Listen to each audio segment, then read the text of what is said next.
Imagine a time when the fate of the world was decided at sea.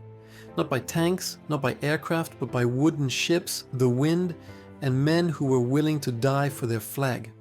One of them changed everything. His name was Horatio Nelson.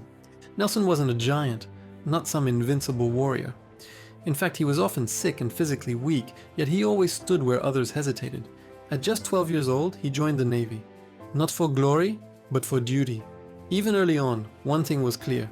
This man did not think like the others. In the 18th century, naval warfare followed strict, almost robotic rules. Ship against ship, line against line. It was orderly, disciplined, and predictable, but Nelson despised that. He didn't believe in perfect formations, he believed in decisive action. And when the moment came, he was ready to break every single rule. Picture this, it's 1798, the Battle of the Nile.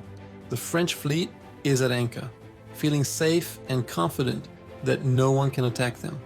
But Nelson strikes anyway, at night, from two sides at once. What follows isn't a battle, it's an annihilation.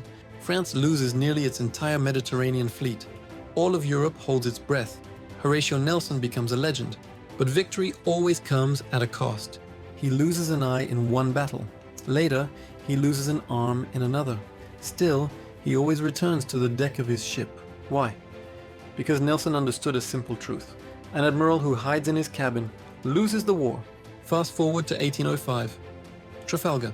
This is the greatest naval battle of the age. France and Spain are united against Britain.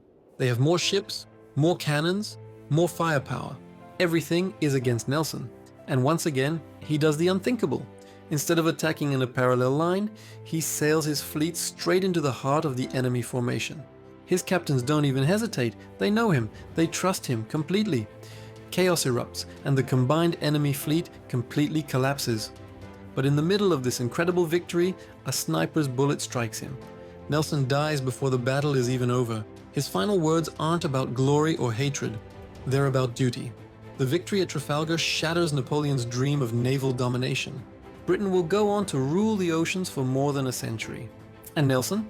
He is remembered not as a perfect man, but as the man who proved that courage beats numbers, bold thinking beats rigid rules, and true leadership decides wars. Some men fight battles, others change the course of history. Horatio Nelson did both. Thanks for watching. If you enjoyed this story, be sure to like and subscribe for more.